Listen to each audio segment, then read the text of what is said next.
ഇന്ന് തന്നെ ഡൗൺലോഡ് ചെയ്യൂ. കാണൂ നിങ്ങളുടെ ഫേവറേറ്റ് ഷോസ്. ശാപത്തിൽ നിനക്ക് വിശ്വാസം ഉണ്ടെങ്കിൽ ആ ശാപം ഏത് രീതിയിൽ വേണമെങ്കിലും നിന്നെ പിന്തുടരുമെന്ന് വിശ്വസിക്കണം. ഇപ്പൊ നീ നടത്തുന്നത് ഒളിച്ചോട്ടമാണ്. ആ ഒളിച്ചോട്ടത്തിന് നിന്നെ രക്ഷിക്കാനാവില്ല. അനുഭവം കൊണ്ട് പറയുന്നതാ.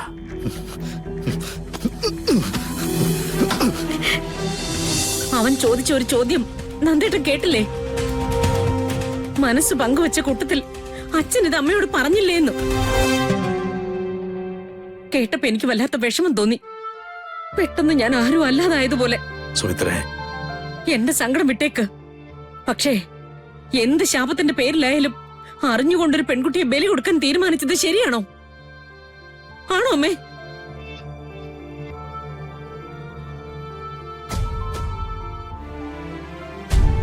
ആ പെൺകുട്ടിയുടെ ജീവൻ കവർന്നെടുക്കാൻ നമുക്ക് എന്ത് അവകാശം?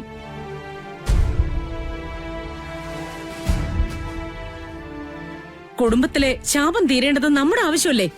അതിന് അവൾ എന്ത് പിഴച്ചു? അവളെ പ്രസവിച്ച അവളുടെ അമ്മ എന്ത് തെറ്റ് ചെയ്തു? ഇക്കാര്യത്തിൽ നിങ്ങൾ രണ്ടുപേരുടെയും ചിന്തയോടൊപ്പം നിൽക്കാൻ എനിക്ക് പറ്റില്ല. നവീൻ പറഞ്ഞത് തന്നെയാ ശരി.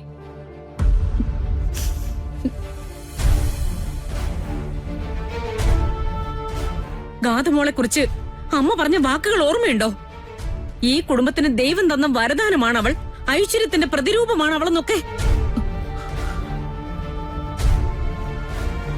അവളുടെ മരണം ഉള്ളിൽ ഉറപ്പിച്ചിട്ടാണോ അമ്മ അതൊക്കെ പറഞ്ഞത്? സുമിത്രേ, അമ്മയെ കുറ്റപ്പെടുത്തണ്ട. കുടുംബത്തിലെ കാരണവർ സ്ഥാനത്തിരിക്കുന്ന ആളെന്ന നിലയ്ക്ക് കാരണവർ സ്ഥാനത്തിരിക്കുന്നവർക്ക് എന്തും കാണിക്കാമെന്നോ?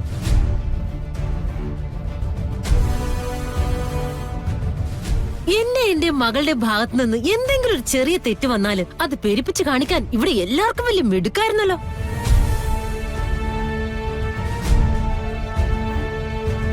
ഇത്രയും കാലം ഞങ്ങളെയൊക്കെ കുറ്റപ്പെടുത്തിയിരുന്നത് കുടുംബം ഇല്ലാതാക്കാൻ നോക്കുന്നു, കുടുംബത്തുള്ളവരെ കൊല്ലാൻ നോക്കുന്നു എന്നൊക്കെയല്ലേ?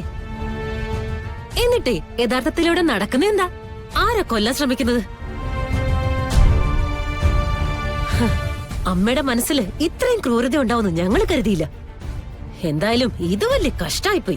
ഒന്ന് നിർത്തുന്നുണ്ടോ നിർമ്മലേ? നിങ്ങൾ ആരെയും ഒന്നും അറിയിച്ചിട്ടില്ല, അത് സത്യ. പക്ഷേ ഇത്രയും വലിയ ഭാരം ഒറ്റയ്ക്ക് തലയിൽ ചുമന്നതിന്റെ ക്ഷീണം അമ്മയ്ക്ക് മാത്രമേ കാണൂ. അത് നിനക്ക് മനസ്സിലാവില്ല, ആർക്കും മനസ്സിലാവില്ല. നന്ദേട്ടാ, ഗാഥമോള് വേറൊരു കുടുംബത്തിൽ ജനിച്ചവളാ. നമ്മുടെ മോനെ അവളെ സ്നേഹിക്കുന്നത് സത്യസന്ധമായിട്ടാ.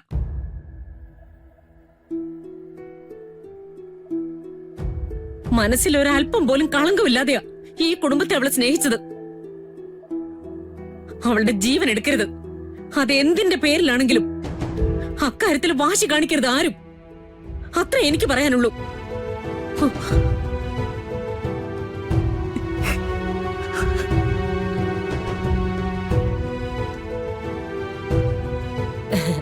രണ്ടുപേരും കൂടി നല്ലപോലെ ഇരുന്ന് ആലോചിക്കേ. എന്നിട്ട് പറ്റുമെങ്കില് കാലങ്ങളായിട്ടുള്ള സർപ്പശാപം കൂടി എന്റെ തലയിലോട്ടങ്ങ് കെട്ടിവെക്ക്. അതാണല്ലോ എപ്പോഴും ചെയ്യുന്നത്.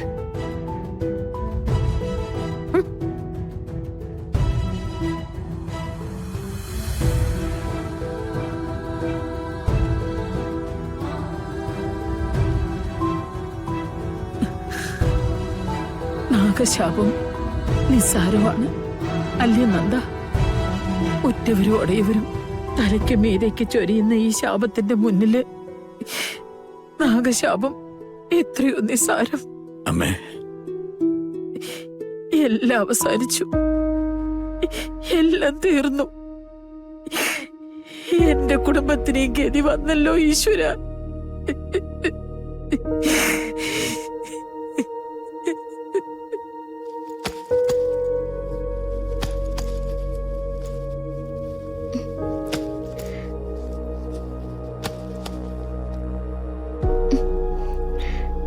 ഗാഥ, ഞാൻ പറഞ്ഞത് കേട്ടില്ലേ?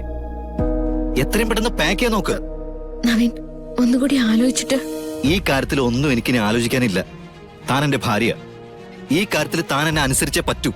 എടോ, നമ്മുടെ നന്മയ്ക്ക് വേണ്ടി ഞാനീ പറയുന്നേ. നമുക്ക് സന്തോഷത്തോടെ ജീവിക്കണ്ടേ?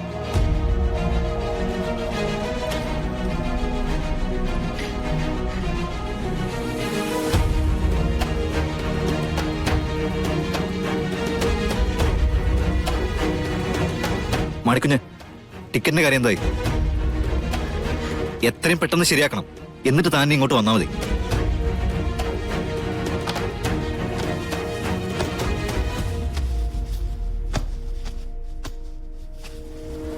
മോനെ,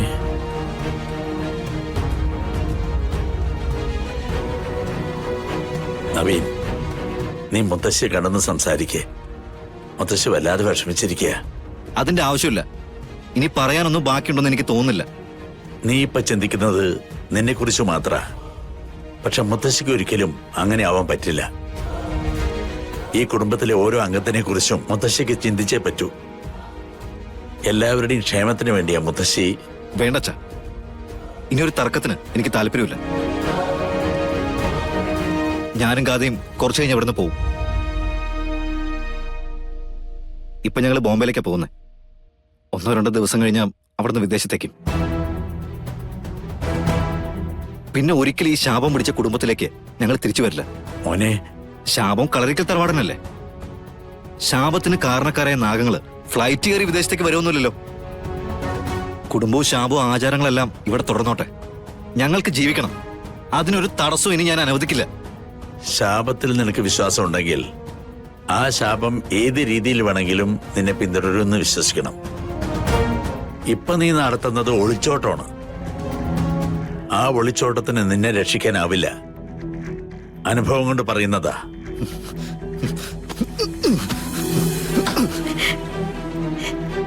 എന്താ നവീൻ ഇത്?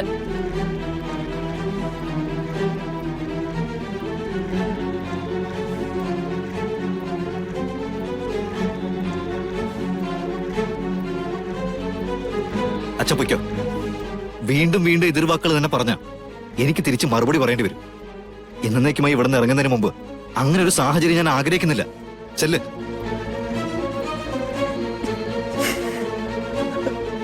ഗാഥ, താനെന്താ നോക്കി നിൽക്കുന്നേ? തന്നെ കൊല്ലാൻ ആഗ്രഹിക്കുന്നവര് ഇനി പല അഭ്യർത്ഥനയുമായിട്ട് തന്റെ മുന്നിൽ വരും. അതിനൊന്നും നിന്ന് കൊടുക്കരുത്. പെട്ടെന്ന് റെഡിയാവും.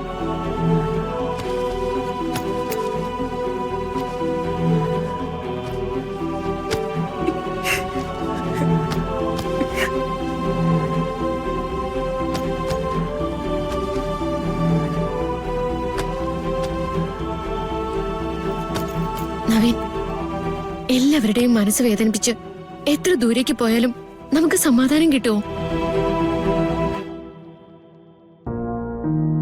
ഒരിക്കലുമില്ല നവീൻ. അച്ഛനെയും അമ്മയും മുത്തശ്ശിയൊക്കെ നവീൻ എത്രമാത്രം സ്നേഹിക്കുന്നുണ്ടെന്ന് എനിക്കറിയാം. അതിന്റെ 1000 ഇരട്ടി അവര് നവീനെ തിരിച്ച് സ്നേഹിക്കുന്നുണ്ട്. എല്ലാം വെട്ടിമുറിക്കാനൊക്കെ എളുപ്പ. ദൂരം കൂടിയതുകൊണ്ട് മാത്രം അവരിൽ നിന്ന് നമുക്ക് അകലാനൊന്നും പറ്റില്ല.